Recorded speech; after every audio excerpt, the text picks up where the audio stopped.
year, Zach Moss finished running back 45 last year, 112 rush attempts, 481 yards, 3 rushing touchdowns.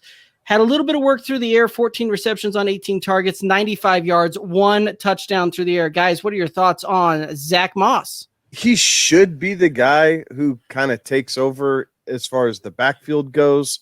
He's built to be able to handle a better workload than Singletary is.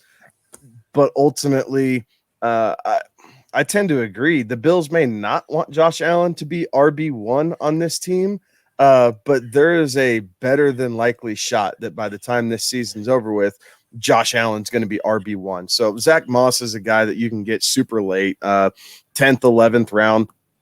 And if you're looking just to fill out some depth, he's not a bad piece. I do think they're going to use him a bit more in the red zone to try and save Josh Allen, but he's not a guy that is going to be able to kind of carry a safe floor. There's going to be some weeks where he just puts up duds, and then there's going to be probably 1 or 2 other weeks where he manages to fall in the end zone twice in 1 week and land, inside of, RB15.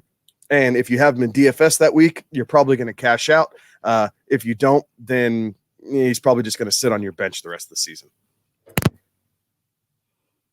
So I'm going to preface this analysis with the fact that I had last year a team with both Zach Moss and Devin Singletary.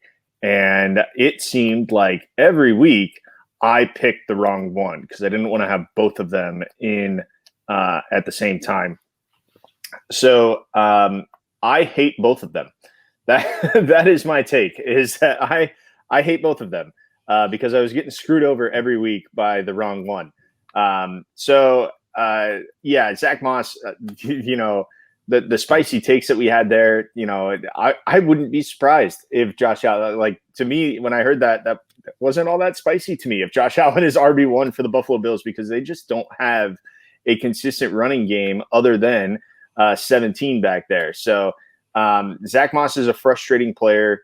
He is worth a late flyer just for some insurance on your team. But yeah, mostly in DFS is where Zach Moss will get his run. And that's, you're just going to be waiting. A best ball DFS is going to be your best bet.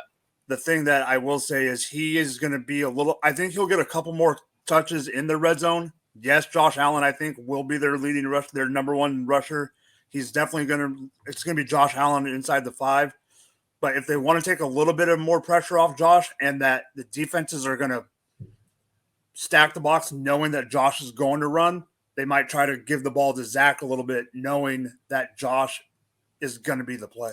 I'm kind of right there alongside with you guys, but one of the interesting things that, just kind of thinking back to this offseason and some of the narratives rolling out there, is a lot of folks on how hyped they were over Cam Akers before the injury.